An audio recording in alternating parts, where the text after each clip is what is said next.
හයි මේ වීඩියෝ එක කරන්න හිතුනේ ස්පෙෂලි සයින්ස් කරන අයට බයෝ කරන අයට සයින්ස් කරන අයට ඔයගොල්ලෝ මේ ඒ කියන්නේ සාමාන්‍යයෙන් අහන දේවල් ටිකක් තියෙනවා ඔය ඉස්සරහට හරිද ඔයගොල්ලෝ මේ A levels කරාට පස්සේ ඉස්සරහට මොනවද අපිට කරන්න පුළුවන් දේවල් හරි අපි මොනවද මෙඩිසින්ම කරන්න ඕනේද මෙඩිසින් ගැන අපිට කරන්න පුළුවන් දේවල් තියනවාද මෙඩිසින් වලට වඩා සොෆ්ට්වෙයාර් ඉන්ජිනියරින් ලොකුයිද ඊට පස්සේ ඔය වගේ දේවල් ඔයගොල්ලෝ අහනවා එක එක নানা ප්‍රකාර දේවල් ඔයගොල්ලෝ අහනවා ඉතින් මේ ඔය නිසා මට හිතුණා මේවට පොදුවේ ප්‍රශ්න ටික අරගෙන ඔයගොල්ලෝ අහන ප්‍රශ්න ටිකක් අරගෙන මේවට උත්තර දීගෙන යන්න ඕනේ කියලා මේක මම ඇත්තටම ගොඩක් කලින් ඉඳලා කරන්න හිටපු වීඩියෝ එකක්. නමුත් මේ මට කරන්න වෙලාවක් තිබ්බේ නැහැ. ඉතින් ඒ නිසා දැන් ඔයගොල්ලන්ට මේ විදිහට දෙන්න හිතුවා. මුලින්ම කියන්න ඕනේ වීඩියෝ එකට යන්න කලින් මේක කතා කරන්න කලින් මේ දේවල් ගැන මේ සම්බන්ධ ඒ කියන්නේ අර මම දන්න දේවල් ටික තමයි කියන්නේ ඔයගොල්ලන්ට. මගෙන් අඩුපාඩු සිද්ධ වෙන්න පුළුවන්. ඒ කියන්නේ මේ කියන දේවල් ඇතුලේ අඩුපාඩු සිද්ධ වෙන්න පුළුවන්. ඒක සාමාන්‍යයෙන් ඕන මිනිස්සෙක්ට අඩුපාඩු වෙනවනේ. ඉතින් අපිත් මිනිස්සුනේ. හරිද? එහෙම වෙන්න පුළුවන්. ඉතින් ඒ වෙලාවට ෆය වෙලා දඟලන්න එපා. මේ යටින් කමෙන්ට් එකක් දාන්න. ඒක මෙහෙම නෙවෙයි මෙහෙම නේද කියලා අහන්න. හරි? ඒතකොට මම ඒක නිහතමානීව බාර ගන්නවා. ඕකේ. ඉතින් මේ ඒක ගැන විදිහට ඉතගෙන අපි වීඩියෝ එකට යමු. අපි කතා කරමු ඔයගොල්ලෝ අහන ප්‍රශ්න මොනවද? ඒවට ගන්න පුළුවන් විසඳුම් මොනවද සහ ඔයගොල්ලෝට දැනගන්න ඕනේ දේවල්. ඉතින් ලොකු දෙයක් මේ වීඩියෝ එකෙන් ගන්න පුළුවන් ඔයගොල්ලෝගේ අනාගතය ගැන සමහර කලට මේක ඔයාගේ අනාගතයට සෑහෙන වටින දෙයක් වෙන්න පුළුවන්. ඔයගොල්ලෝ අහන මේ ලොකුම ප්‍රශ්නේ තමයි බයෝ කරලා, ඒ කියන්නේ සයන්ස් කරලා ඔයාට කරන්න පුළුවන් දේවල් මොනවද? එහෙම නැත්නම් ගත්තොත් යුනිවර්සිටි එක ඇතුලේ ඔයාට යන්න පුළුවන් කෝසස් මොනවද? අනුපිළිවෙලට කෝසස් මොනවද? ඊට පස්සේ ඔක ඇතුළේම කැම්පස් පොත බැලුවා නම් තේරෙනවා. හරිද? කෝසස් මොනවද? ඒ කෝසස් කරාට පස්සේ ඔයාට යන්න පුළුවන් ජොබ් මොනවද? රස්සා මොනවද කරන්න පුළුවන් සහ සැලරි. ඕකනේ අහන්නේ. අපි මොන කතන්දරේ කිව්වද ළමයි? දැන් අපි කියනවා රස්සාව සල්ලි ගැන හිතන්නේ නැතුව රස්සාව ගැන හිතන්න සහ සල්ලි ගැන හිතන්නේ නැතුව ඒකෙන් වෙන සේවය ගැන හිතන්න ඔන්න ඔය වගේ කතන්දර කියනවා. ඇත්තටම ඔක්කොම මේ මනස්ගත කියලා තේරෙනවා. අපි ජීවිතේට මුහුණ දෙන්න පටන් ගත්තට පස්සේ ඇත්තටම මොන කතාව කිව්වත් අපි සමාජයට සේවයක් කරන්න ඕනේ තමයි අනිවාර්යයෙන්ම අපි මිනිස්සුන්ට වැඩ කරන්න ඕනේ තමයි. හැබැයි ඇත්තම කතාව අපිට ජීවත් වෙන්න සල්ලි ඕනේ. ඕකනේ ඇත්ත කතාව. අපිට සල්ලි නැත්තම් කිසිම දෙයක් කරන්න බෑ. ඉතින් ඔයාලට අඩුම තරමේ කියනවා නම් ඔයාලට වෙන මිනිස්සුන්ට උදව් කරන්න හරි පිනක් දහමක් කරන්න උනත් අද කාලේ සල්ලි ඕනේ. සල්ලි නැතුව කිසිම දෙයක් කරන්න බෑ. හරිද? කියන්නේ හැමදේම 99%ක්ම දේවල් මේ ලෝකේ තියෙන 99.99%ක්ම සල්ලි මත තමයි රඳා පවතින. ඉතින් ඒ නිසා ඔයා මොන දේ කරත් ඒක අනාගතයට ආයෝජනයක් වෙන්න ඕනේ. ඔයාට හොඳ ජීවිතයක් ගත කරන්න පුළුවන් වෙන්න. හරි. බයෝ කරාට පස්සේ යන්න පුළුවන් කොර්සස් 100 ගාණක් විතර තියෙනවා ඔයාට. කැම්පස් පොතක් බැලුවොත් ඔයාට තේරෙයි. නමුත් ඔකෙන් ප්‍රධාන ඒවා ටික විතරක් මම අරගෙන කියන්නම්. පළවෙනිම යන්න පුළුවන් කෝස් එක තමයි මෙඩිසින්. ලංකාවේ මෙඩිකල් ෆැකල්ටිස් 12 13ක් විතර තියෙනවා. ඉතින් දිස්ත්‍රික් එකකින් යම් සීමිත ප්‍රමාණයක් ගන්න. ඒතකොට ලංකාවෙම යම් සීමිත ප්‍රමාණයක් ගන්න. ඔයාට මෙඩිසින් ගියොත් ඔයාට ඉතින් ඩෙෆිනිට්ලි ඔයාට ડોක්ටර් කෙනෙක් වෙන්න පුළුවන්. ඊළඟට එතනින් පස්සේ තියෙනවා ඔයාට ඩෙන්ටල් සයන්ස්. ඩෙන්ටල් සයන්ස් කියලා කියන්නේ ඉතින් අරක වගේම එකක් තමයි. අවුරුදු 5යි කෝස් එක පේරාදෙනිය සහ ජපුරේ තියෙන්නේ. ජපුර වෛද්‍ය පීඨ නම් දන්ත වෛද්‍ය පීඨ නම් අයින් කරනවද මම දන්නේ නැහැ. කතාවක් තියෙනවා. ඒක කොහොමද දන්නේ? anyway කොහොම හරි දැනට තියෙන්නේ පේරාදෙනියයි ජපුරයි. හරි. ඔය දෙකට යන්න පුළුවන් වාට සාමාන්‍යයෙන් අවුරුද්දකට. දැන් මගෙන් ඔයාලා කමෙන්ට්ස් දාලා අහන්න එපා. මේ අදාළ දිස්ත්‍රික්ක කියලා මේ දිස්ත්‍රික්කෙන් කීයක් යනවද මේ දිස්ත්‍රික්කෙන් කීයක් යනවද කියලා. ඒක ඉතින් ඔයාලගේ ඔය ක්ලාස් එකේ ගුරුවරුන්ගෙන් සහ ඔයගොල්ලෝගේ ඉස්කෝලේ ඉන්න කයකින් පොඩක් අහලා බලන්න. හරි. හැම දිස්ත්‍රික්කයක් ගැනම ඉතින් මට ලොකු අවබෝධයක් නැහැ. සාමාන්‍යයෙන් මෙඩිසින් යනවා අවුරුද්දකට ළමයි 2200ක් විතර මුළු ලංකාවෙම. හරික කෝස් එක තමයි ඊළඟට තියෙනවා පශු වෛද්‍ය විද්‍යාව. පශු වෛද්‍ය විද්‍යාවත් අවුරුදු 5ක කෝස් එකක් පේරාදෙනියේ තියෙන්නේ. ඉතින් ඔයාට යන්න පුළුවන්. අර පළවෙනිම කීප දෙක මෙඩිසින් සහ ඩෙන්ටල් වල අනිවාර්යයෙන්ම දැනට තියෙන තත්ත්වය අනුව තාම රජයේ රැකියාවක් අනිවාර්යයෙන්ම ඔයාට හම්බෙනවා පත්වීමක්. මෙඩිසින් ඩෙන්ටල් වෙටනරි සයන්ස් වගේ දෙයක් ඇරුණාට පස්සේ නර්සින් ඇරුණාට පස්සේ තව තියෙනවා කියන්න බැරි වුණා මේ MLS කියලා එකක් තියෙනවා. MLS කියන්නේ මෙඩිකල් ලැබොරටරි සයන්ස් කියලා ඩිග්‍රී එකක් තියෙනවා. ඒක කැම්පස් කීප් එකම තියෙනවා. ඊට පස්සේ ෆාමසි කියලා කෝස් එකක් තියෙනවා. රේඩියෝග්‍රැෆි කියලා කෝස් එකක් තියෙනවා. ඊට පස්සේ තව මොකක්ද තියෙනවා ෆිසියෝതെරපි කියලා එකක් තියෙනවා. මෙන්න මේ ඔක්කොම මෙඩිකල් සයිඩ් එකේ ඒවා. ඉතින් මේ කියන කෝසස් කරාට පස්සේ ඔයාලට ඒ අංශ වලට යන්න පුළුවන්. ෆිසියෝതെරපිස් කෙනෙක් වෙන්න පුළුවන් ෆිසියෝതെරපි එක කරොත්. ඊට හැබැයි මේ අනිවාර්යයෙන්ම ෆිසියෝതെරපිස්ලාට නම් ජොබ් එකක් මම හිතන්නේ හම්බ වෙනවා.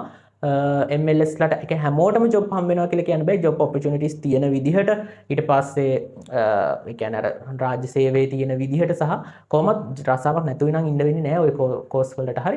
මොකක් හරි රස්සාවකට යන්න පුළුවන්. ඒ රස්සාවක් කියන්නේ අංශය අදාළ රස්සාවකට යන්න පුළුවන්. හරිද? ඔන්න ඔය වගේ courses තියෙනවා. මේ ඔක්කොම අර medical field එකේ වනේ. හරි. medical field එක ඉවර වුණාට පස්සේ අයින් වුණාට පස්සේ තමයි අර කියන molecular biology, ඊට පස්සේ bioscience, ඊට පස්සේ තව මොනවාද food science, ඊට පස්සේ තව ගොඩාක් courses තියෙනවා ඉතින්. හරි. applied science, ඊට පස්සේ ඔන්න ඔය වගේ ගොඩාක් courses තියෙනවා. aquatic bioresources ඔය වගේ ඒවා තියෙනවා. හරි. මේ courses කරාට පස්සේ ඔයාලට යන්න පුළුවන් මෙන්න මේකයි කියලා අපිට නිශ්චිතවම කියන්න බෑ. හරිද? ඒ කියන්නේ ඔයා වෙන්නේ මෙන්න මේමයි කෙනෙක් කියලා ඔයාට හරියටම කියන්න බෑ. ඒක ඔය තීරණය වෙනවා ඔයා course එක කරන සීමාව ඇතුළත. ඒ කියන්නේ ඔයා degree කරන සීමාව ඇතුළත ඔයා වැඩ කරන විදිහ ඊට පස්සේ සාමාන්‍ය degree වල තියෙනවා medicine අරුණාම medicine dental අරුණාම අනිත් degree වල තියෙනවා GPA අගය කියලා එකක්. ඒ කියන්නේ ඔයා exam වලට මුණ දීලා ඒ ගන්න ලකුණු ප්‍රමාණය අනුව එන ලකුණ. පස්සේ අවසානයට ඔයා දාන ක්ලාස් එක. ඒ කියන්නේ ක්ලාස් එක කියන්නේ first class second class මොකක්ද?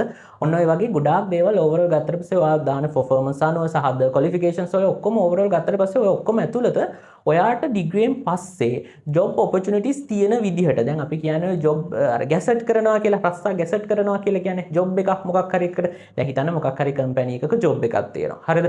ඔන්න කියනවා රැකියා අවස්ථාවක් තියෙනවා අයදුම් කරන්න කියලා. ඊට පස්සේ ඒක government වෙන්න පුළුවන් private වෙන්න පුළුවන්. ඔන්න ඔය විදිහට ආයුධම් කර මම දන්නේ ඔයාලට තේරෙනවද කියලා මේ කියන එක අපිට තේරුම් ගන්න උත්සාහ කරන්න ඉතින් සයන්ස් එක කරන්නේ.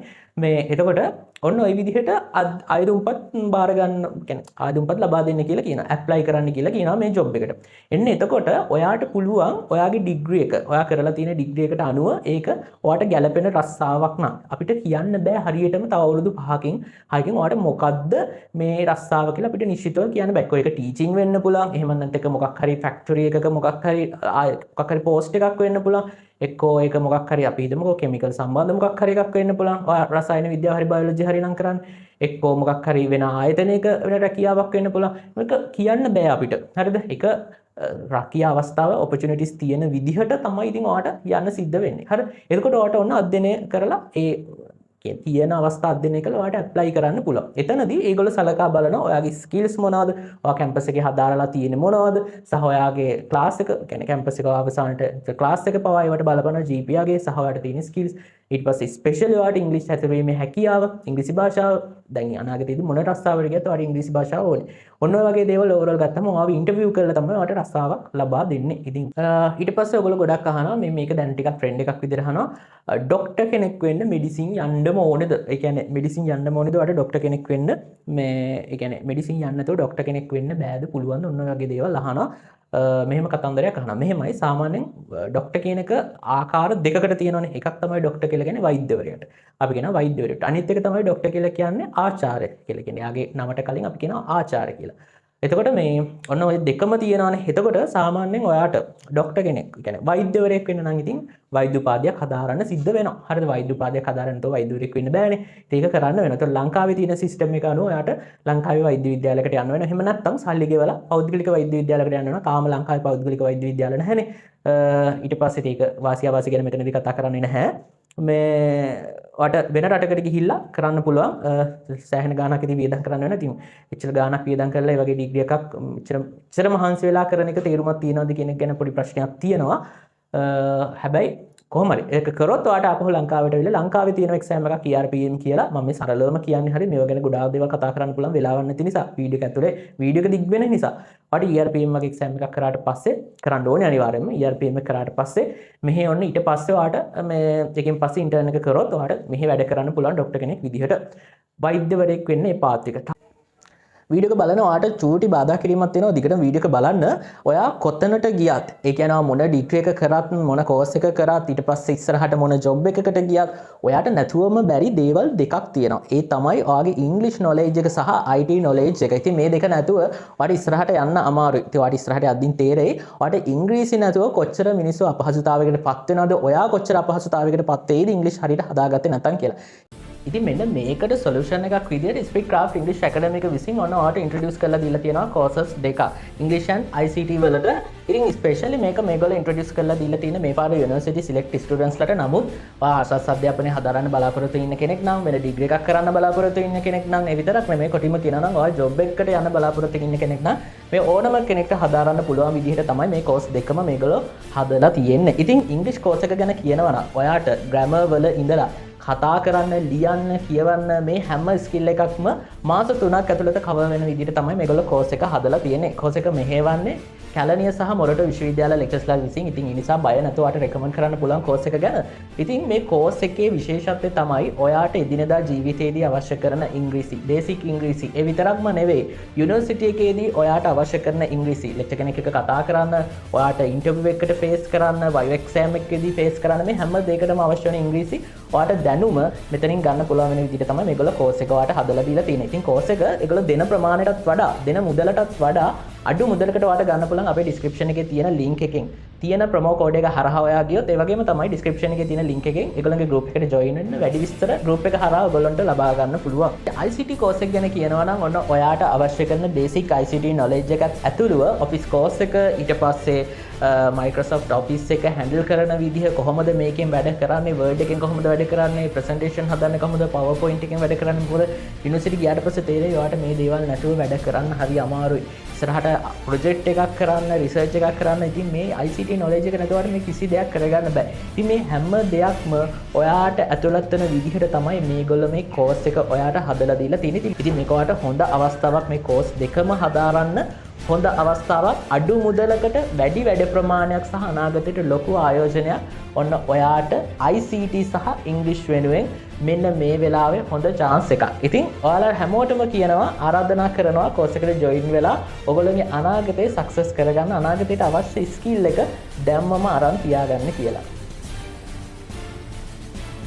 ඉතින් ඊළඟ ડોක්ටර් ආචාර්ය කෙනෙක් වෙන්නේ කොහොමද? හරි. නමට ඉස්සරහින් ડોක්ටර් දාගන්න ඕන නම් ඔන්න ඊළඟ chance එක මේක. හරි. ඔයා කරන ඩිග්‍රිය මොනවා වුණත්, මොන ඩිග්‍රී එකක් කරාත් ඔයාට පුළුවන් මේ ඩිග්‍රියෙන් පස්සේ දිගටම ඉගෙන ගන්න. ඒ කියන්නේ සාමාන්‍ය අපි හිතමුකෝ ඔන්න උදාහරණයක් විදිහට ගත්තොත් බයෝ සයන්ස් ඩිග්‍රී එකක් කියලා හිතන්නකෝ. ඔයාට බයෝ සයන්ස් ඩිග්‍රී එකක් කරන්න පුළුවන්. බයෝ සයන්ස් ඩිග්‍රී කරලා ඔයා මේ ඩිග්‍රී එකේ හොඳට ඉගෙන ගන්නවා. ඒ කියන්නේ හොඳට ඩිග්‍රී එක කරනවා. හොඳ GPA එකක් එක්ක හොඳට වැඩ කරගෙන යනවා. හරි. මෙහෙම වැඩ කරලා ඉවර වුණාට පස්සේ ඔයාට හොඳ ක්ලාස් එකක් එක්ක අවුට් වෙන්න පුළුවන්. මෙහෙම අවුට් වෙලාට පස්සේ ඔන්න ඔයාට එක්ක ස්කෝලර්ෂිප් එකකට ආයුධම් කරන්න පුළුවන්. ඒ කියන්නේ ඔයාට හොඳ ක්ලාස් එකක් තියෙනවා. උදාහරණයක් විදිහට ෆස්ට් ක්ලාස් එකක් වගේ තියෙනවා. ඔයාට ආයුධම්පත් කරන්න, කියන්නේ ආයුධම් කරන්න පුළුවන් UK වල, USA වල, ඊට පස්සේ ඕස්ට්‍රේලියාව වල ඔය වගේ රටවල් වල PhD සඳහා. ඒ කියන්නේ සාමාන්‍යයෙන් අපි කියන්නේ PhD එකක් සම්පූර්ණ කරන්න ඉතින් ලොකු කාලයක් යනවා. නැත්නම් නෑ PhD එකකට ආයුධම් කරන්න පුළුවන් කෙලින්ම. හරිද? එහෙම නැත්නම් ඔයාට ලංකාවේ ඇතුලේ ඉඳගෙන ක්ලාස් එකේ ඉච්චර ලොකු දෙයක් ඔයාට ක්ලාස් එකක් හම්බුනේ නැත්නම් ඔයාට ඉගෙන ගන්න පුළුවන්. හැබැයි ඉතින් ලොකු කට්ටක් කන්න වෙනවා මේකට. PhD එකක් ගැන කිව්වොත් ඇත්තටම කිව්වොත් සාමාන්‍යයෙන් දැන් ඔයා තෝරගන්න අංශය ඇතුලේ ඔයාට ඉහළටම ඉගෙන ගන්නවා කියලා. PhD එකකින් පස්සේ ඇත්තටම ආයි ඉගෙන ගන්න දෙයක් ඒ අංශේ නැති වෙන්න ඕනේ. ඒ තරමටම PhD එකක් කියන්නේ ඒකයි. හරි. ඊට PhD එකක් කම්ප්ලීට් කරද්දී ඒකේ ගොඩාක් දේවල් තියෙනවා. අතන මමත් ලොකුවටම PhD එක ඇතුලේ ඉතින් මම PhD එකක් හදාලා නැහැ නේ. ඒ නිසා ලොකුවටම දන්නේ නැහැ. නමුත් අර දන්න තරමින් කියනවා ඔකේ රිසර්ච් බේස්ඩ් එකක් යන රිසර්ච් කරන්න ඕනවට රිසර්ච් පබ්ලිෂ් කරන්න සිද්ධ වෙනවා. ඊට පස්සේ ඒ යටතේ දේවල් ඒ රිසර්ච් ගෲප් එකතු වෙලා වැඩ කරන්න ඕනේ. ඊට පස්සේ එක සමාගම් එකකට වැඩ කරන්න සිද්ධ වෙනවා. ඒකට අදාළව ඒ කියන්නේ වා කරන විෂය පතේට අනුව ඔයා මෙඩිසින් කරත් ඔයාට රිසර්ච් කරලා එම PhD එකක් කරන්න පුළුවන් මෙඩිසින් වලින් after MBBS වලින්. ඊට පස්සේ බයෝ සයන්ස් කරලත් එහෙම කරන්න පුළුවන්. ඔන්න ඊට පස්සේ ඔයාට PhD එක කම්ප්ලීට් කරාට පස්සේ ඔයාට හරියට කම්ප්ලීට් කරොත් ඒක කියන්නේ ලංකාවේ එක වැලිඩ් විදිහට පිළිගත්තොත් ඔන්න ඔයාට ડોක්ටර් කියලා, ආචාර්ය කියලා නමට ඉස්සරහින් ඔයාට ඔන්න වැටෙනවා. ආචාර්ය. හරි. දැන් මම PhD එකක් කරලා මට කියන්න පුළුවන් ආචාර්ය චමල් මාෂන් කියලා. හරි. අන්න ඒ වගේ. හරි. ඔයාට එහෙම කියන්න පුළුවන්. ඉතින් මේක මේ කියන තරම් ලේසි නෑ. හරි. PhD එකක් කරන එක ලේසි නෑ. ඒක සෑහෙන ලොකු කැපකිරීමක් කරන්න ඕනේ. ඉතින් ඔයා විශ්වාස කරනවද ලංකාවේ දැන් අපේ මෙඩිකල් ෆැකල්ටිස් වල පවා ගොඩක් ඉන්න ලෙක්චර්ස්ලා ඉන්නවා. සාමාන්‍ය බයෝකෙමිස්ට්‍රි ඩිපාර්ට්මන්ට් වල සහ සබ් ඩිපාර්ට්මන්ට් තියෙනවා. මෙන්න මේ ඩිපාර්ට්මන්ට් වල ලෙක්චර්ස්ලා ඉන්නවා. දැන් අපේ බයෝකෙමිස්ට්‍රි ඩිපාර්ට්මන්ට් එකේ එහෙම ලෙක්චර් කෙනෙක් ලෙක්චර්ස්ලා ඉන්නවා ගොඩක්. මේ විදිහට බයෝ සයන්ස් කරලා ඊට පස්සේ ඒකෙන් PhD level එකටම ගිහිල්ලා හොඳ classes දාලා PhD level එකටම ගිහිල්ලා ඒගොල්ලෝ ඊට පස්සේ lecturesලා වෙලා ඇවිල්ලා අපිට උගන්වනවා. කියන්නේ ආචාර්ය උපාධියක් කරාට පස්සේ ඉතින් PhD කරාට පස්සේ ඊට පස්සේ PhD එකෙන් පස්සේ ඒගොල්ලන්ට PhD එක කරාට පස්සේ ડોක්ටර් වලින් පස්සේ ආය ප්‍රොෆෙසර් විදිහට එනවා. ප්‍රොෆෙසර් කියලා කියන්නේ ඇත්තටම කැම්පස් එකෙන් පිරිනමන එක. ඒ කියන්නේ යාගේ performance අනුව, යා publish කරන researchers අනුව යාට කැම්පස් එකෙන් හම්බ වෙන ගෞරව නමයක් තමයි ප්‍රොෆෙසර් කියන්නේ. after PhD කාලයක් ඉන්න ඕනේ ඉතින් ඒකට. හරිද? ඉතින් මේ එහෙම ආපු ලෙක්චර්ස්ලා ප්‍රොෆෙසර්ස්ලා ගොඩක් ඉන්නවා. ඉතින් ඒක හිතානකොට දැන් ඒගොල්ලන්ට මෙඩිසින් යන්න බැරි වුණත් ඒගොල්ලෝ දැන් මේ වෙනකොට මෙඩිකල් ස්ටුඩන්ට්ලට ටීච් කරනවා. අන්න ඒ තත්ත්වෙටම ඇවිල්ලා. දැන් ඔයාලට තේරෙනවද? මම අර කිව්වේ ඒ කියන්නේ දැන් කවුරු හරි කෙනෙක් හිතනවා නම් මෙඩිසින් වලට වඩා තැන් තියනවද කියලා. ඔව් අනිවාර්යයෙන්ම තියෙනවා. දැන් ඔය තියෙන්නේ. ඒ කියන්නේ දැන් හිතන්නකෝ දැන් මේ ලෙවල් එකට ඔයා ගියොත් ඔයා ඇත්තටම ડોක්ටර් කෙනෙක්ට වඩා හොඳ තත්ත්වයක් ඔයාලට ලැබෙනවනේ. ඇත්තම කතාව ඒකනේ. ඉතින් අන්න ඒ වගේ chances තියෙනවා. හැබැයි හරිම සීමිතයි. ඔයාලට තේරෙනවද? ඒ කියන්නේ දැන් ඔයා කියන්නේ බයෝ සයන්ස් කරපු පල්ලියට ඔයාලට අනිවාර්යයෙන්ම PhD එකක් කරලා ලෙක්චර් කෙනෙක් වෙලා මේ ලෙවල් එකට එන්න පුළුවන්ම කියලා අපිට කියන්න බැහැනේ. එතකොට බැජ් එකක ගත්තොත් බයෝ සයන්ස් කරන බැජ් එකෙන් එක්කෙනෙක් දෙන්නෙක් තමයි PhD එකට සිලෙක්ට් වෙන්නේ. PhD එකක් කරන තත්ත්වෙන්නේ බොහොම සුළු පිරිසක්. ඉතින් ඒ වගේ තත්ත්වයකට ඔයාපත් වුණොත් ඒකත් අවුරුදු ගානක් තව ඉන්න ඕනේ. ඒක අප කිරීම කරොත් ඔයාට ලැබෙන පුළුවන්. ඒක මම හිතනවාට තව තව ඉස්සරහට ඉගෙන ගනි දැනට ලොකුවට හිතන්න අවශ්‍ය නැහැ. ඔක ගැන මේ ඒ වගේ දේවල් තියෙනවා කියලා හිතාගන්න ඒ හොඳටම ඇති. හරි. ඊළඟ මෙඩිසින් වලට වඩා හොඳ දේවල් තියෙනවද? තියෙනවා නම් ඒ මොනවද කියලා අහනවනේ. දැන් ගොඩක් අය කියනවා කටින් කියද්දි මම දැක්ක ඔය ගෲප් වල පහුගිය දවස්වල එහෙම ගොඩක් අය කියනවා ඕක කරනවට වඩා තව ගොඩක් දේවල් තියෙනවා කියලා. හැබැයි කවුරුත් කියන්නේ මොනවද කියලා. ඒ කියන්නේ කියනවා කටින් මෙඩිසින් වලට වඩා ගොඩක් දේවල් තියෙනවා. අරකයි මේකයි කියලා කියන හැබැයි කටින් කවුරුත් කියන්නේ. ඇත්තටම තියෙනවද? තියෙනවා. හැබැයි මොනවද? අන්න ඒක ඊළඟ ප්‍රශ්නේ මෙහෙමයි. ඇත්තටම කියනවා නම් පැහැදිලිව මෙන්න මේකයි පාත් එක කියලා කියන්න බෑ. තියෙනවා දේවල්. මෙන්න මේ දැන් උදාහරණයක් විදිහට මම අර කලින් කිව්ව එක. ඔයා වුණ PhD එකක් කරගෙන ඒක ඉහළටම ගිහිල්ලා හොඳ රිසර්ච් බේස් එකක් එක්ක ඔයා ඉස්සරහට ගියොත් ඔයාට මෙඩිසින් කරාට වඩා හොඳ ලෙවල් එකකට යන්න පුළුවන්. හැබැයි ඒකට වැය වෙන කාලය වැඩි. හරිද? දැන් මෙඩිසින් වලට අවුරුදු 5ක් නම් PhD එකක් කළා එළියට එද්දී බයොසයින්ස් කරලා අවුරුදු 10ක විතර යනවනේ. ඒ වගේ තත්ත්වයක් ගන්න යනවා. ඊට අමතරව දැන් උදාහරණයක් විදිහට මම කිව්වොත් ඔයාට ඔයා හිතනකෝ අන්නවා ෆුඩ් සයන්ස් ඩිග්‍රී එකක් කරා කියලා හිතනකෝ. මම මෙයාට පොඩි උදාහරණයක් අරගෙන කියන්නේ කොහොමද අර ලෙවල් එකට මෙඩිසින් කරලා ડોක්ටර් කෙනෙක් වෙන ලෙවල් එකට වඩා ඔයා යන්නේ. හැබැයි මේකත් එක්ක මම කියන්න ඕනේ මොන රස්සාවට ගියත් ඔයා ලංකාවේ මොන රැකියාවට ගියත් මොන දේ කරත් ඔයා මිනිස්සෙක්. අපි මැරෙන මිනිස්සු අපි මිනිස්සු. එතකොට අපි ඒ කියන්නේ මිනිස්සු වශයෙන් අපි හැමෝම සමානයි. ඒක ඇත්ත. හැබැයි අර වෘත්තියක් වශයෙන් ගත්තට පස්සේ ඒ වෘත්තීන් වලට වෙන වෙනම අපි දක්වන කැපවීම අනුව තමයි අපිට ලැබෙන වරප්‍රසාද ඊට පස්සේ ලැබෙන තත්ත්වය පිළිගැනීම සැලරිස් ඔය දේවල් වෙනස් වෙන්නේ. ඒකට කට්ටියන්ට කාටවත් වෛර කරලවත් ඒකට අපිට එහි වෙලාවත් වැඩක් නැහැ. මොකද ඕනම මිනිසෙක් ඒ තත්ත්වයට යන්න කැප වෙන්න ඕනේ. හැබැයි මිනිස්සු වශයෙන් ගත්තලා අපි හැම මිනිසෙකුටම ගරු කරන්න ඕනේ. ඔන්නෝකත් ඔලේ තියාගන්න. ඔයා මොන දේ කරත් මම අර ඔය හැම වෙලෙම සැලරි බේස්ම කතා කරන්නේ. ඇත්තටම කතාවම අර කලින් කිව්වා වගේ මොන කතන්දර කිව්වත් අපිට ජීවත් වෙන්න ඕනේ සල්ලිනේ. ඉතින් ඕක නැතුව කිසිම දෙයක් කරන්න බෑනේ. ඒකයි මම කියන්නේ. හරි. already ડોක්ටර් කෙනෙක්ට වඩාවට තැනකට යන්න පුළුවන්. ඔන්න ෆුඩ් සයන්ස් කරපු කෙනෙක්ට යන්නේ කොහොමද කියන එක මම ඔන්න කියන්න. හරි උදාහරණයක් විදිහට මම ඔය ඩිග්‍රී ගත්තේ ෆුඩ් සයන්ස්. හරිද? මගේ ඔළුවට ආව නිසා. හිතන්න කෙනෙක් තමන්ගේ performance අනුව හොඳට පෙන්නනවා එනවා කියන ඩිග්‍රී ඇතුලේ. ෆුඩ් සයන්ස් කියලා හිතන්නකෝ අපි උදාහරණයක් විදිහට හොඳට පෙන්නලා එයා හොඳ ක්ලාස් එකක් එක අවුට් වෙනවා. හොඳ ස්කිල් එකක් අවුට් වෙනවා. ඔන්න ඔහොම ඉදිරියට අවුට් වෙනවා. ඉංග්‍රීසි උත් හොඳයි ඔක්කොම හොඳයි. හරිද? ඒ ළමයාගේ. හරිද? මෙඩිසින් යන්න බැරි වුණා. අඩු රිසල්ට් එකක් තිබ්බේ. නමුත් ෆුඩ් සයන්ස් ගියා. හොඳට කරගත්ත ඩිග්‍රී. හරිද? ඔන්න ඊට පස්සේ දැන් ඔන්න මෙයා රස්සාවක් හොයන්න ඉන්නවා. රස්සාවක් හොයද්දි මොකද වෙන්නේ? ඔන්න එක කෙනෙක් එක ජොබ් ඔපචුනිටිස් තියෙනවානේ. ඒවට දැන් ආයුධම්පත් කැඳවනවානේ. එන්න එතකොට ඔයාලට මෙන්න කම්පැනියක් තියෙනවා.